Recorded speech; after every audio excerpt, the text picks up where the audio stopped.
saying.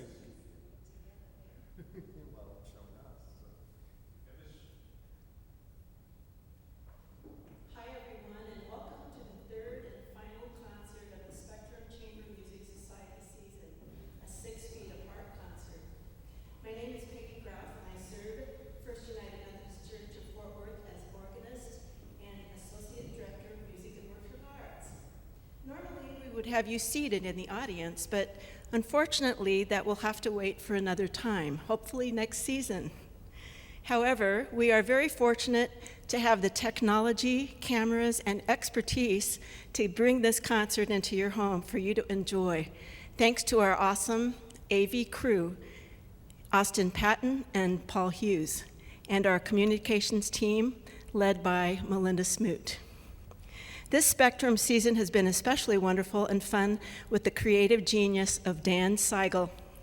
He has worked tirelessly throughout the season to bring diversity in the programming of these concerts, performed by some of the most gifted and talented musicians in the world. With that being said, here is Dan Seigel to tell you more about tonight's concert. Thank you very much, Peggy. Can you hear me okay? We good?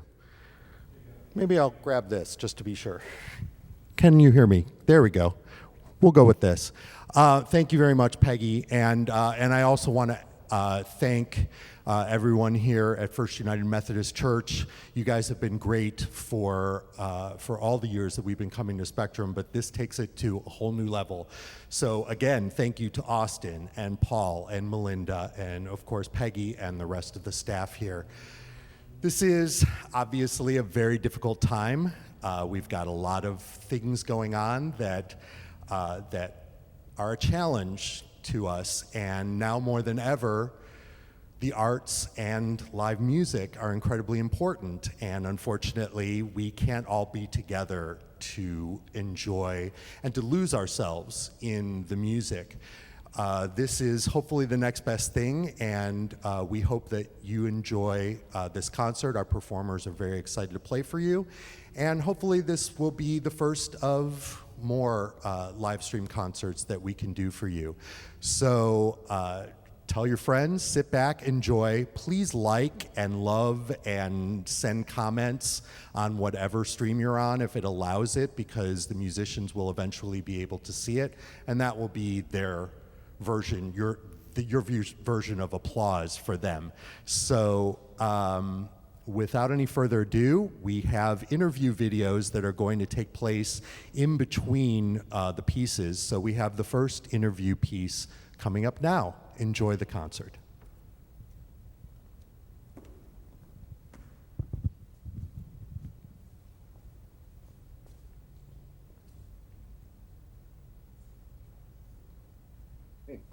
Hey, we're recording now. Okay. Now she's gone. Hey, Chong.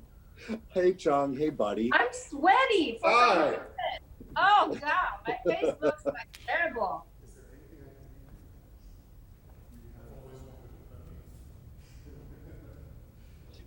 You guys have played on many Spectrum concerts, and Buddy, once again, you are the MVP of this concert because you are the only person who's playing on not one but two pieces.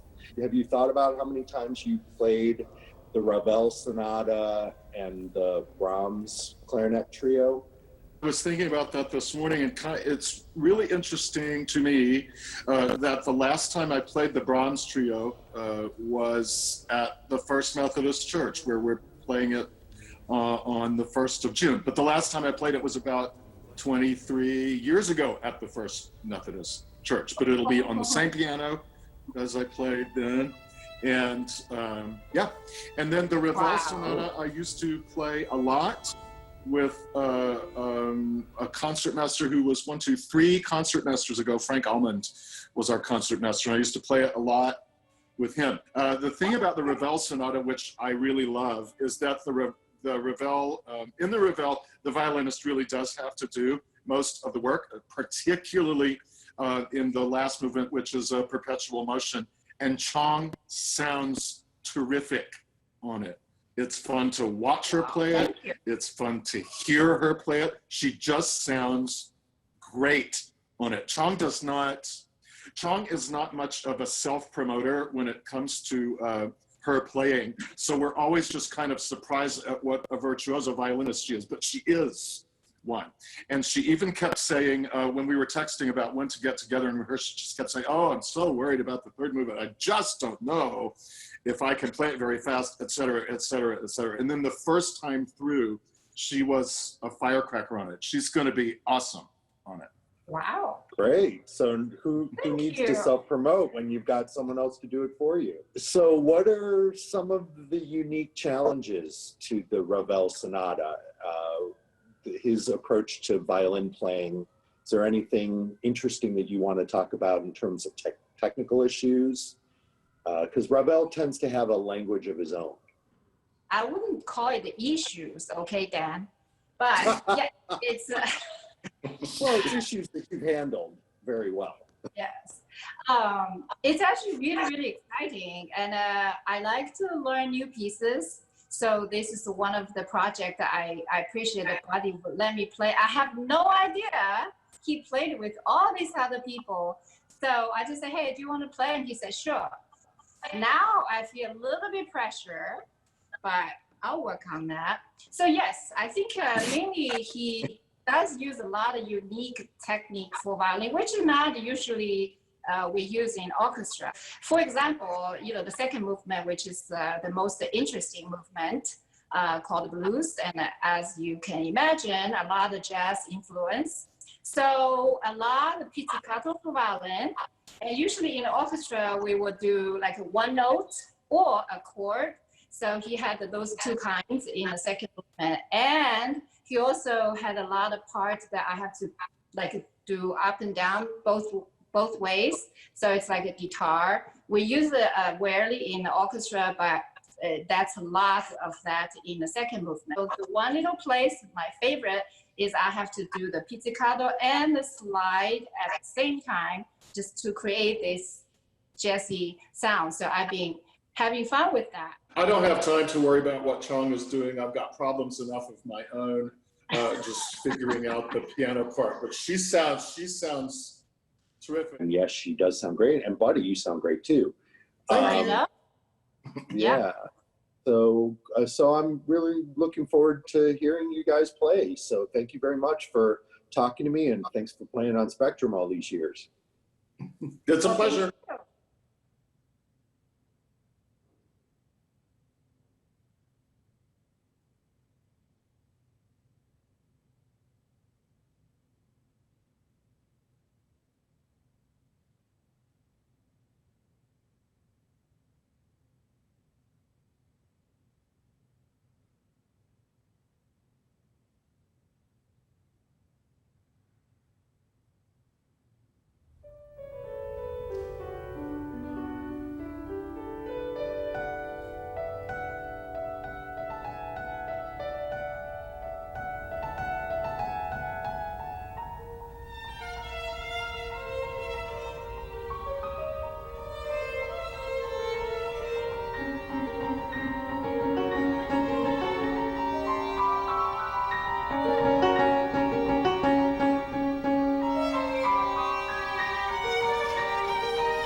Right, and the I'm gonna have to hold a second because my oven timer is on.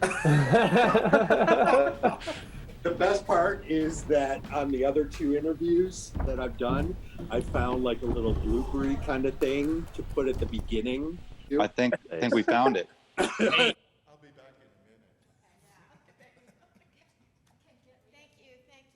Gentlemen, thank you for joining me on this interview.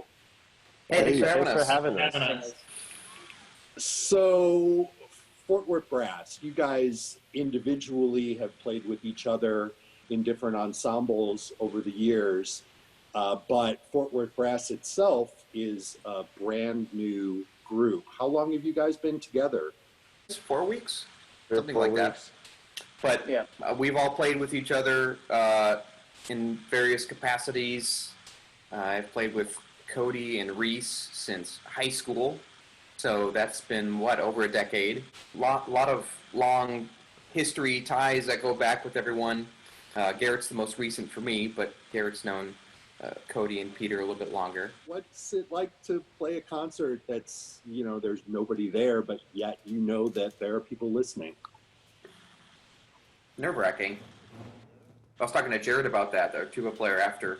And he was like, yeah, it's something more nerve-wracking almost about it being silent. It almost feels like an audition because there's no energy coming at you from the audience. And then when it's over, it's like, oh, are they going to say thank you or next? How do you adjust as brass players to playing in gigantic churches? You have to rely more on the visual than you would want to in a chamber setting. Cueing with the bells of instruments and breathing, because just the delay in sound. And as brass players, we do a fair amount of antiphonal playing from different balconies and even in orchestras and churches sometimes. So we're kind of used to it, but this is doing it for an extended period of time on a very involved piece is a new challenge for all of us, I think. So the biggest struggle we were finding was figuring out where to put Reese on the French horn, because if we had him in one on the right side, then his sound just disappeared completely. And so that's been a fun thing trying to figure out. On the other hand, it sounds really nice. I like hearing the chords ring and all that. Yeah. Way better than my room. Yes. Tell me how to pronounce Oscar's last name. The guy whose piece you're playing, somebody said it. So, Bane. Everyone says it Bane for some bizarre reason. All because brass players say Bane, yeah. Anyone Yeah, that I is... like to say Bame. What else? I actually brought this... How would it be? Bohm? Burma. Burma. Oh, is That's why I that? said it. Yeah, right. Bane. Yeah. Tell me about the BAME.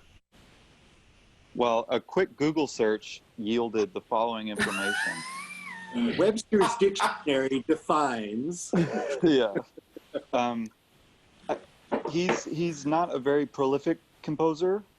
When he did compose, it was for brass, chamber groups mostly, and this is probably one of his most known works, the sextet that we'll be playing, which is not a normal setup for brass chamber music. Quintet is by far more popular.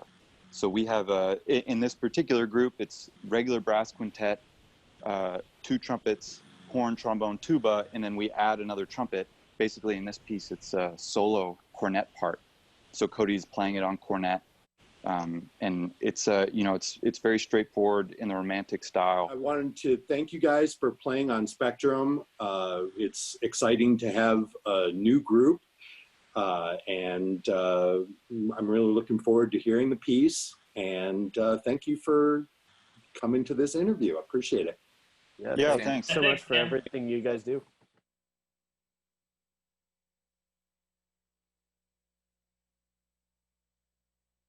Hey, Dan, I think your cookies are done. Yeah. The fresh scent of cookies. That's how I like all my interviews. Wafting. Now I have something for the beginning and something for the end. There you go.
What's it like playing chamber music with your spouse? Wait, somebody's here. Come here. Kids.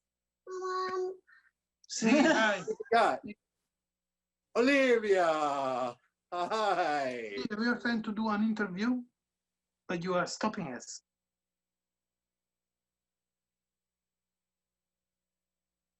Thank you guys for talking with me for a few minutes. You're very welcome. So, for people who know Ivan, you were in a bit of an accident earlier this year. You had a compound fracture in your ankle. Is that what we call it? Yes. When did this happen? This happened on February the 29th. And now I'm back on my feet, walking like the Pink Panther, but I'm back on my feet.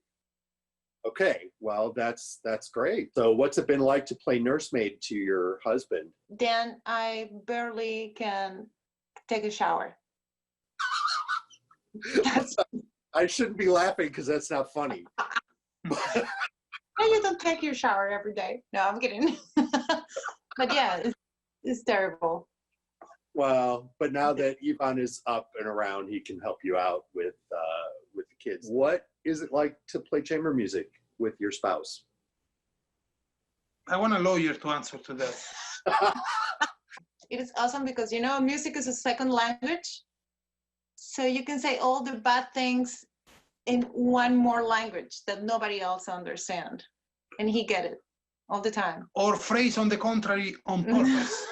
You know? Okay, well, having played chamber music with the two of you, I have to say you guys are respectful of each other. That doesn't mean that when the two of you are alone, if you're rehearsing something together, that it's Are you done with it? Am I? After you mean after the rehearsal? Let's talk about Brahms. You wanted to do that. Sure, let's talk about Brahms. Ivan, how many times have you played this piece before? I have played this piece like, I don't know, 10 times, but most of the times has been with her. Does the piece feel different after all these times playing it? Well, honestly, Brahms feels different every way. There is so much music, so many possibilities to phrase and to treat it differently that every time I find something different and something really interesting. Brahms is known for bigger music, but this piece begins with just the cello. I don't know of too many pieces that he's written that begins like that. What goes through your mind before you start the piece? The first thing is Brahms was right. To start with cello? That was a good idea. And then it's important for us to set the tempo, which is very difficult. And you're nervous about it. And of course, intonation, as always, just pray for the A to be the same as the open A in our instrument. I thought that it started with the clarinet, that she was just tuning. So, So like that doesn't count, but when the clarinet... Yeah, she's just trying to figure out. Boy, you need your lawyer here, don't you? When you talk about clarinet trio, most of the music is about the clarinet more than the cello. I think this trio in particular has the cello on the same level of importance. And it's a very nice music to play. Sorry. The trio, it's just a huge example of chamber music. It's a very well done trio, and in particular, the clarinet part, it's wonderful, and the second movement is just gorgeous music. This is my first experience with Buddy, and he's a great pianist and a great person to work with. It's been awesome working with him. Thank you guys so much for playing on Spectrum and, of course, being a part of this interview. See, it wasn't so bad, Ivan, was it? I hate you.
I just wanted to thank the musicians for performing tonight.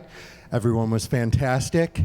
I'm very proud to call many of these musicians my colleagues in the Fort Worth Symphony. Again, I want to thank the First United Methodist Church of Fort Worth for being so generous with us.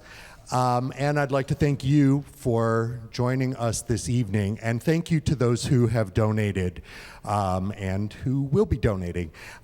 We really appreciate it. So have a good evening, and we hope to see you in a live stream very soon.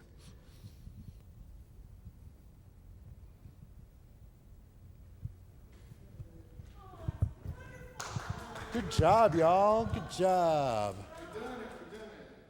We did it.